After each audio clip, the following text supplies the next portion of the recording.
Welcome in, everyone. American and Leeds, the American and Leeds podcast. My name is Alex Simon. Good morning from across the pond. I'm excited about this one. Let's get into it. Leeds United fall to Blackburn Rovers, and it's a disappointing one. It is a disappointing one. Leeds fans from Bangkok to Beeston are disappointed in Leeds United, and we're here to talk about it. Positive folks will say the people that are glass half full will say that Farke has done a good job so far, and that he's dropped points. But look, he's gotten 6 points from 3 games. That's the glass half full Farke warm and fuzzy supporters. Negative people. It's okay to be negative. Well, the answer is always somewhere in between, but I would submit to you, and I would probably fall more towards this for the first time, leaning more towards Farke questionable. I'm being more doubtful of the manager and his ability to manage this club lately. But the Swansea game ended 4-3, Leeds United. That was over a week ago. That was the last time I streamed, was after the Swansea game. And he got bailed out by Willie Gnonto. And really just a terrible Swansea back line in which they were ball watching. And Leeds United won that game. They pulled the rabbit out of their hat. Had that ball not gone into the net at the end of the match with Willie Gnonto coming on, that would be 1 point. Okay. Now let's go to the Luton Town game, which we dominated really end to end. What if Strauch didn't do that goal line clearance? It would be a completely different game. It would have been 1-1. And maybe Leeds don't go on to score two more goals. Again, the tactics against Leeds have not changed in really Daniel Farke's tenure. It has been beg, borrow, and steal a goal, a la a set piece like Millwall, a la go down in the box and get, and it was a penalty, but it was a penalty in which I feel that they were looking for. Nick a goal, get a goal, beg, borrow, and steal a goal, and close up shop. Farke struggles to break down low blocks. That's evident under his tenure. He doesn't switch things up. He is 4-2-3-1. The only time we've seen him switch up was last year, in which he put on almost all the attacking players towards the end of the game. I think a couple of times it worked. Most of the times it didn't. This is what Southampton did. This is what Millwall's done. This is what West Brom's done. This is what every team will practice being well organized defensively against Leeds United. Few teams will be like Swansea, and as bad as Luton Town was defensively. Few teams will be that bad. So the tactics won't change. We are going to be watching the same match many weeks, in which it's Leeds United having 70% possession, 70 to 80% possession, and the other team trying to be lethal on the counter and trying to, be dangerous on set pieces and get a goal. That's what we're going to watch for most of the season. That's why scoring first is so vital for this team. It's so important. Whoever scores first it's crucial. I mean, I would think it's probably, if Leeds score first, our chances of winning go up to probably 70, 80%. If we concede, it's a 50-50 game. Because that's it. We're not going to get the opportunities to break down that block. So we do have to have the number 10 is vital. The number 10 is absolutely crucial. When we lost Jorginho Rutter, it was an absolute gut punch. And I don't think Brendan Aronson's ready. I'm the first one to say some of this stuff. And, I'm kind of bashful about it at the beginning, but now it's so obvious to me. Brendan, it's not just the overuse. He's just not a 10. I don't think he's a pressy 10 that you could bring on in the 70th minute. He is not going to, or that second wave of, like, he scored a couple goals where he's been the second person into the box, where like Joel Perot's hit one or it's come off the crossbar or something, like, and he's in the box and just going to clean it up. That's Brendan Aronson. He's a pressy number 10, like that goal that he scored against Chelsea. He's, because of Dan James's press to press it back to the keeper. He presses the keeper and gets a goal. Like, that's who Brendan Aronson is. He's got a heck of a motor, but he's not going to unlock a defense. He's just not. He's what he is. I think he's 22, 23. I hate to say that, but that is about the age where you kind of are what you are. So there's my rant. I want to hear from, me, I want to hear from Farke. What does he say? Because we're watching the same match week in, week out. You've just lost. What did you see in this game?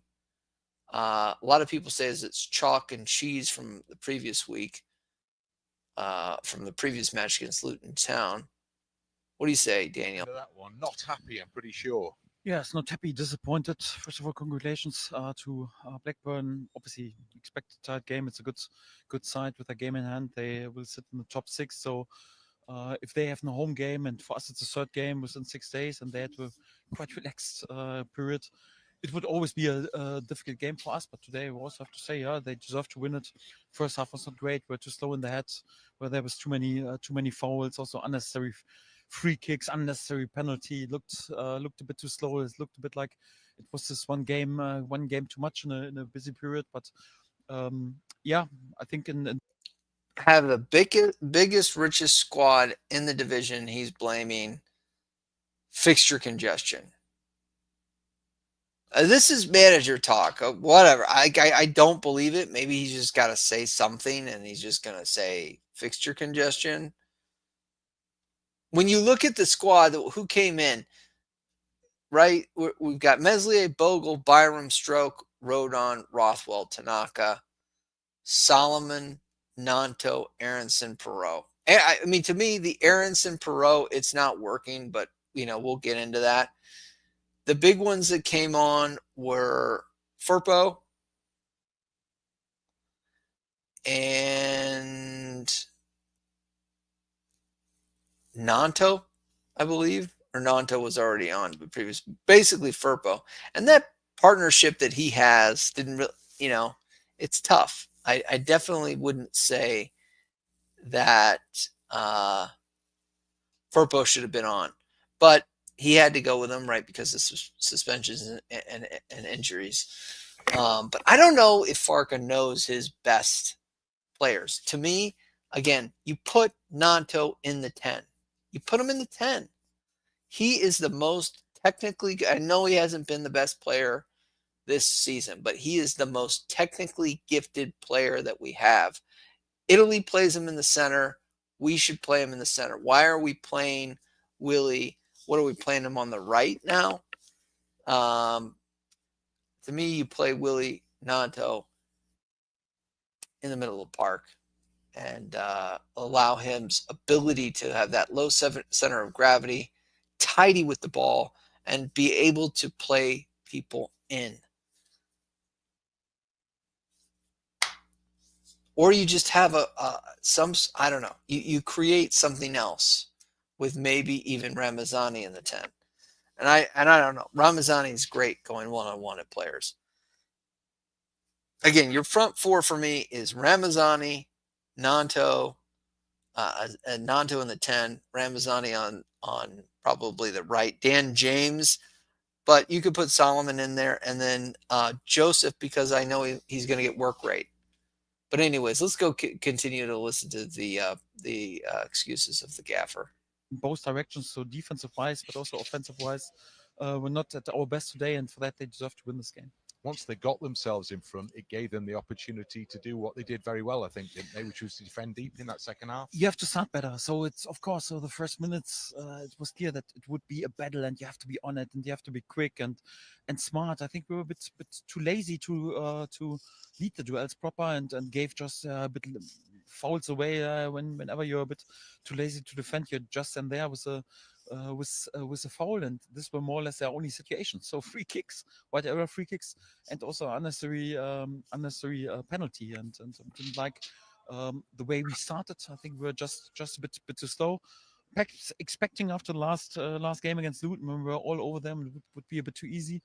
I think then we fought our way back into the game, and they showed a good reaction. But then also you have to respect the quality of Blackburn if they can sit deep and can waste time, and then the home crowd is excited, and the referee. It's also a bit impressed with some. I mean, it's the same story. I don't even want to. He didn't say anything. Daniel Farke won't sit Brendan. Does too much work tying up the opposition. Maybe give Willie a shot at the 10. Look, it's not to say that Brendan doesn't do anything. He's great. I'm sure he's a great asset to the.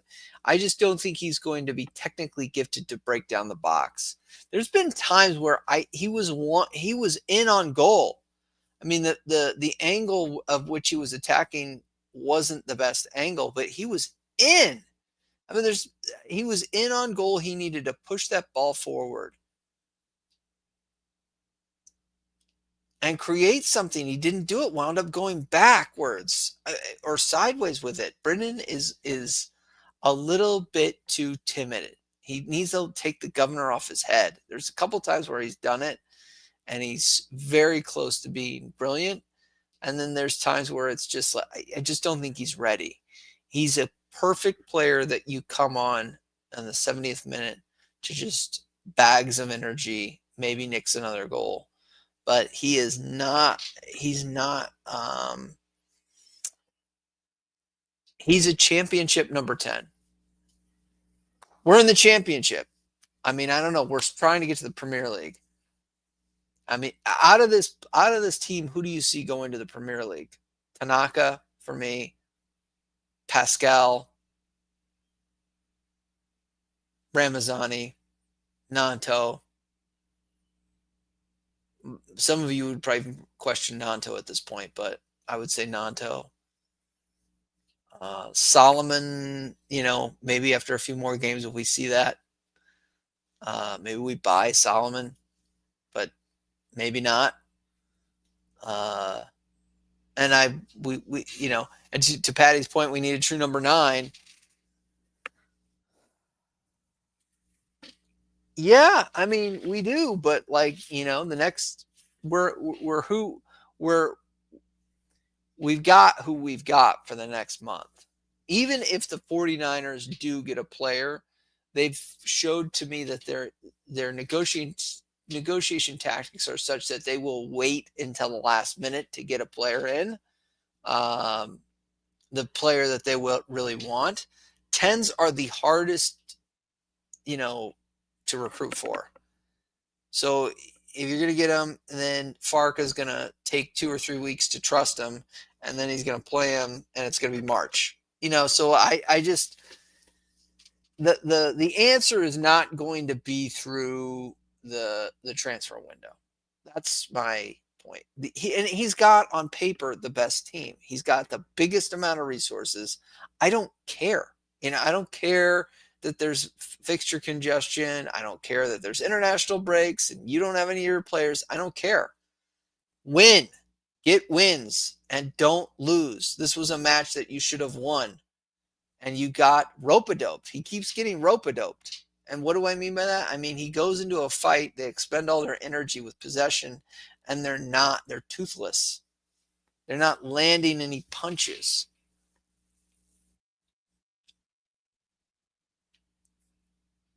some of his decisions, and he gives even whatever wrong throw-ins against us and something like this. Here we know the championship; it's difficult. Then you have to start in a better manner. So today the start was not good enough in order to allow ourselves to be in a better position. You mentioned you come into this game off the back of 2 good performances, 2 good victories. The championship has a knack of reminding you that the job is far from done, doesn't it? Yes, that's the reason I'm struggling a bit to be too critical with us today, because after many good performances, also keeping in mind how difficult this game was, and then the third game was in 6 days. Again, I would submit to you the possibility that a Willie Nanto just magic rabbit out of the hat type of goal at the end of the Swansea game and a Pascal goal line clearance, and we're looking at 2 points out of 3 games rather than 6. I mean, if I'm being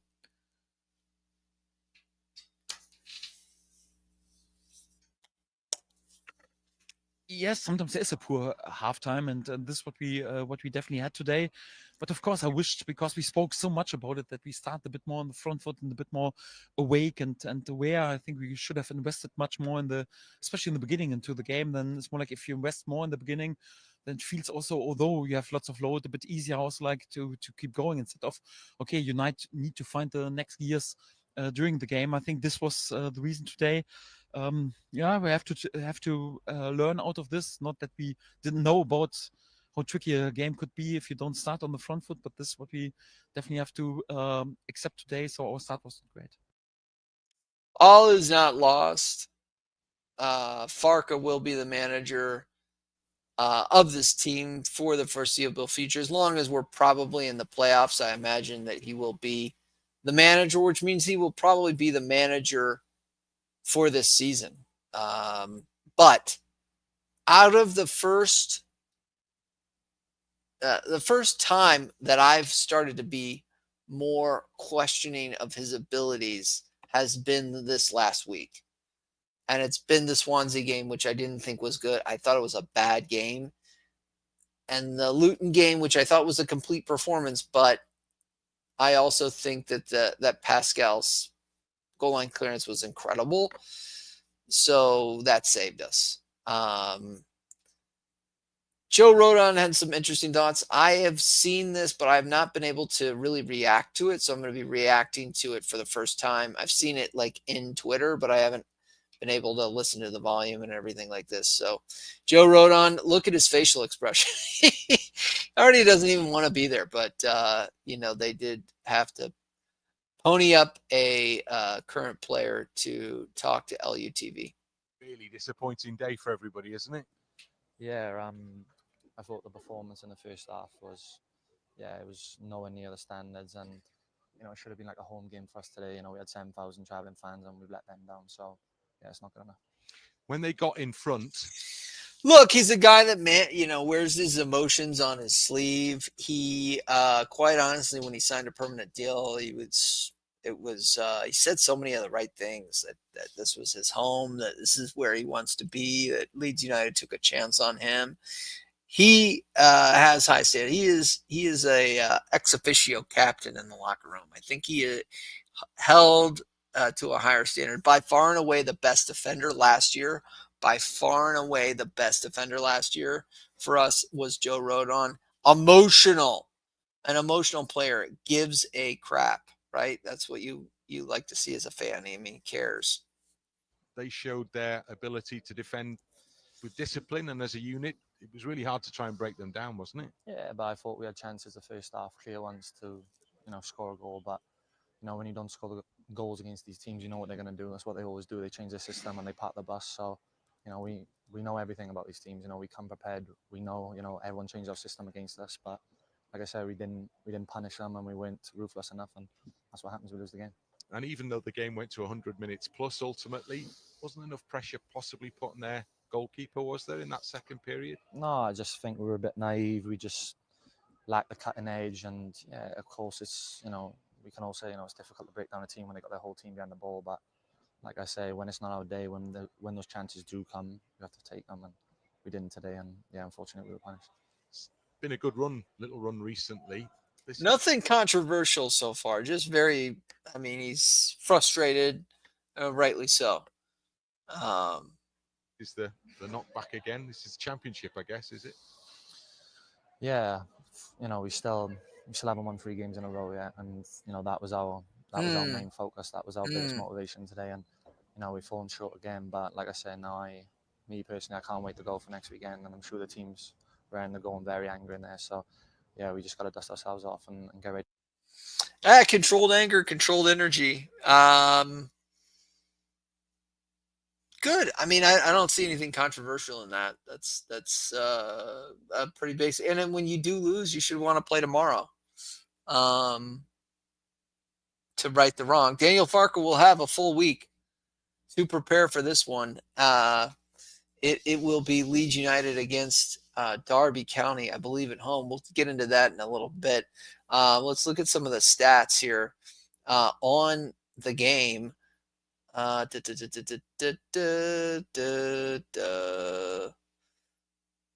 everything's X. Oh, there it is. Can I zoom in? I saw that one time I shared my screen. It was so small. Shots, 11 by Blackburn, 13 by Leeds, 2 on target. I mean, you're thinking defensively, it's not too bad. I mean, 2 shots on target, 28% possession, 215 passes for Black. I mean, pathetic amount of passes, time wasting galore. 5 shots on target by Leeds, 537 passes, pass accuracy of 88%. Obviously, when you're passing along the back line, it's probably going to be pretty accurate. 9 corners. I Googled what is a good corner goal scoring rate. I don't know how to say it. Conversion rate from corners. Google said 2%. I don't know where they got that stat or what website they quoted. So we're below that. I think we've scored. Well, we did score last week. Kind of a ping pong goal. Perot got it into the back post. We almost scored from an equalizer. Ramazani was offsides. So that's the way the cookie crumbles for Leeds United. The away performance still drags, whether it's the influence by the refs being away, the the lack of the home crowd, the fact that every away game is a cup final for Leeds United. I mean, that still, most of the players, we could go through the player list. A third of them are new, are renewed to the champ. Like Brendan Aronson has not played the championship for Leeds United. So he is beginning to realize that the away games are different. They hit differently. But this was from Jeer. Shout out Jeer, Leeds United. The View. Leeds away form bites again, only taking 13 points from a possible 27 away.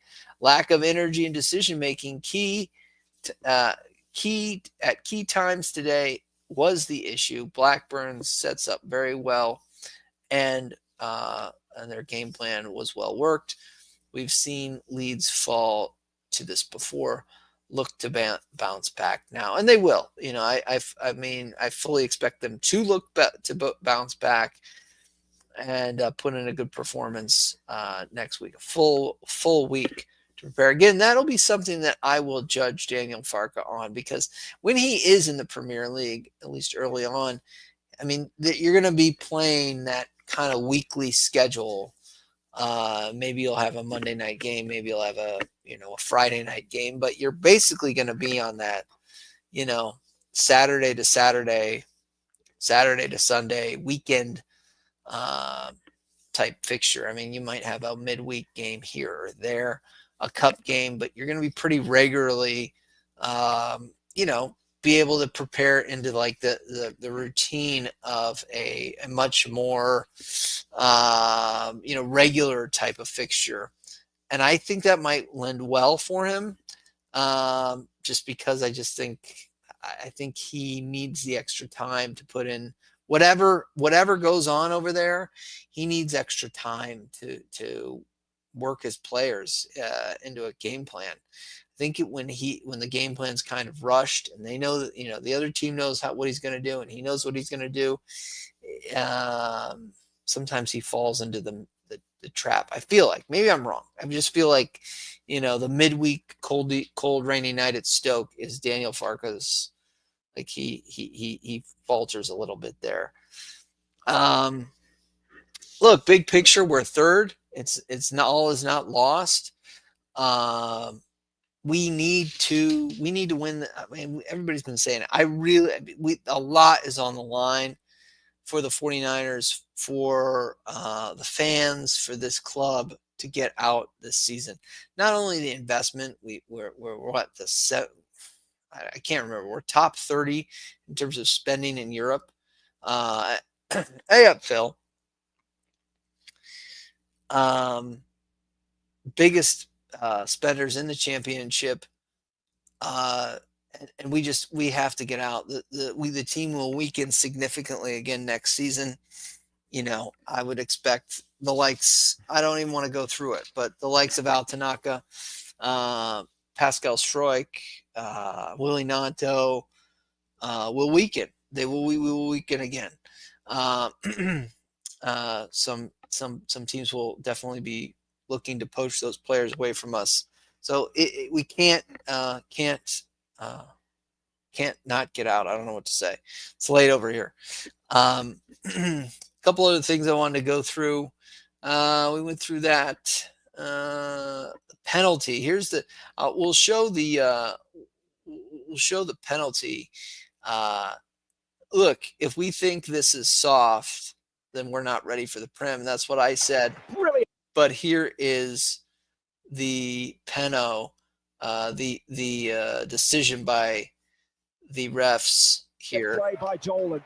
The ball from Owahashi driving into the area, bundled over. It will be a penalty. The first time in over 2 years that Rovers have been awarded a spot kick here at Ewood Over 2 years. Oh my God. Park. Brilliant play by Dolan. The ball from Owahashi gave him an opportunity, and then its decisive nature that he checked infield away from the Leeds defender, had Strauch on the back foot. The covering challenge came in. Now look, I just don't think that's a penalty. It's a soft penalty, absolutely, but it's the dark arts. I mean, and this is why we have to be ready for the Prem. We have to be absolutely ready for the Prem because this type of penalty is given all the time in that division. I mean, we could go back to when we got up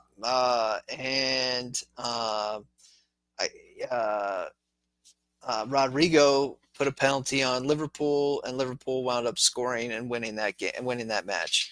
The Ivan Preveda not knowing to go down. The Chelsea game in I can't remember the defender that went down there, but it was the second Chelsea game. Anyways, there were so many times where the dark arts caught us off guard that I just didn't. We have to be ready for that type of thing, and a penalty shouldn't be able to sink us, and it did, and that's what's frustrating. So, look, I think that we're talking about January. If you came here earlier, Steve, I said I don't think it matters if we get somebody in January. You're looking at the way 49ers do business. It's going to be late. And they're not going to get there by the time Farke approves them to go into the squad. It's going to be mid-February, March. I mean, I think we need a 10, but besides that, the team's good enough. He's got to figure out our team. I think you put Nanto in the 10. Nanto's the 10. Ramazani, Solomon, Joseph. I think you need a better operator in there. I love Aronson. I think he's better off the bench. I really think he's going to be better off the bench or better on the wing. I think he's going to be good there. I don't think he's the 10. I don't think he's the answer at 10. I'm an American. I don't know. If he was the answer 10, I would say it. Yeah, I mean, Farke will always advocate for players. Of course, he's a manager. He wants friggin', I don't know. He wants us to get messy or something. That's how the managers are. They're just always going, yes, I need a player. Yeah, maybe this player, maybe that player. I can play here. Of course, he's going to say that. He wants as many players as possible. He's got players. If I'm the owner, I'm saying you've got enough players. You've got the most expensive squad in the division. You've got 2 players at almost every position. And we're in the championship. And you want me to get another player and you need another player to win? You better get it done. I mean, I think the 49ers will eventually get like a number 10 or a 9. I don't think they do both. I think they get either or. And they'll back them. They'll get a player. I don't know if they'll get both, but maybe let's say they get both. There's no excuses. I mean, there's really technically no excuses now. And if we're not, I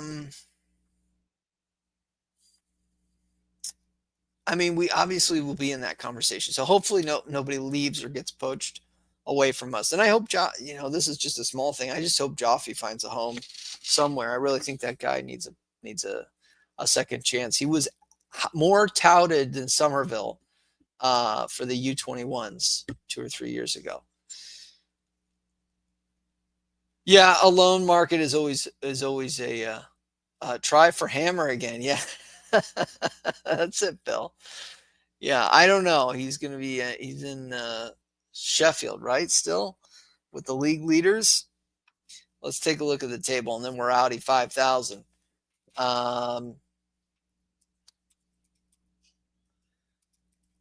Championship table. Look, I zoomed in so far. It's like, by the way, it was also Thanksgiving up here. We had a wonderful Thanksgiving. Ate too much, overeating. This is a non-story. I won't go through it. I mean, Max Vober wants back at Red Bull or is wanted back. I don't know. If that's league, sure. I mean, go back to the Bundesliga at this point. I don't think he'll be sold. He's just now starting to get minutes. So we'll see. Farke seems to like him now. I don't know why. Maybe he was surprised at the fact that he played 90 minutes for Austria. It's like he's injured, might need surgery, goes and plays 90 minutes for Austria, and Farke goes, yeah, you're going to have to play now. He's weird. It's a weird situation. I question whether he wants to be here. Flakiest, he better start performing. I mean, so in many ways, very flaky. But you know what? I wrote off Junior Firpo before last season. So I hope Max Vober stays and performs, and we get promoted and becomes an asset in the Premier League. Let's look at the tables here. Championship table, EFL championship table. By the way, the guy, I just looked this up. I don't know if I'll rant on this randomly. Let me see it. Maybe I won't. All right, I won't. I'll save that one for later. Sheffield United sit atop the league shows me the goal leaders too. Borja Sands. I know I'm not saying that right. 15 goals. Josh Maja, West Brom, 10 goals. Of course, we're spread around evenly. I think Joe Pearl has 8, maybe. 8. There's a couple 6s. Anyway, Sheffield United on 38 points. Burnley on 36. Leeds United on 35. So we're just 3 behind the league leaders. Of course, we could be top of the league again. Sunderland in a bad run of form, but not too far behind Leeds United at just 33 points. So still can turn things around. And in 5th place is Middlesbrough, at 30 points. We can check out more standings, finish out the playoffs. Watford at 30 as well. And everyone's played 18 matches. So Look, we're going to be playing Derby, who sit at 20 points. They have a goal difference of -2, so they've conceded 24 goals. That's not a high number. 22. They've scored 22, so they can put a couple away. 5 wins, 5 losses, and 8 draws, if I'm reading that correctly. So look, this will be, it's in a, like, you know, you got to win this. You got to, I mean, the mentality has to be win. 3 points, 3 points, 3 points. I hate to be, you know, like that, but you got to win. And it's the early game, 7:30 a.m. on the East Coast. So I think, what is that, like noon or so around your time across the pond. And we got to win that, mate. We got to win that. December 7th, Borough, quick turnaround, December 3rd. And that'll be away in Borough. No, home. Sorry, home. I'm looking at it different. Home against Derby, home against Borough, away at Preston. Let me see. Just confirm that out. See what we have at a win probability early. No, it's not going to give us that. Ellen Road. Yep. 2 home games. Got to hold court, baby. Got to hold court. That's it. That's my time. Thanks for joining me. Smash the like as you leave. Small channel, so it helps us out. Helps us, and by us, I mean me. Grow the channel. I treat this channel like a pub. Basically, I want to come in, talk about Leeds. I can't talk about Leeds to anyone around me. So I say, you know what? Let's hop on the old interwebs. Have a little conversation with the best fans in the world. I think we have the best, smartest fans in the world. Every channel in the Leeds United kingdom, I'll say, in West Yorkshire that loves West Yorkshire football, I think they're so smart. I just think we have the smartest. I truly believe it.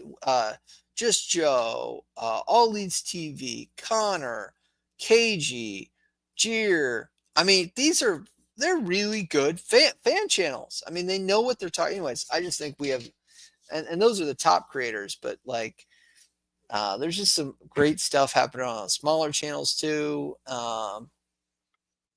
Discourse of the Peacocks, Only Leeds Bro, like all these channels. Like, I'm just like, these are good. We're lucky. I don't know. We have endless amounts of content as fans. That's my time. Take care, everybody.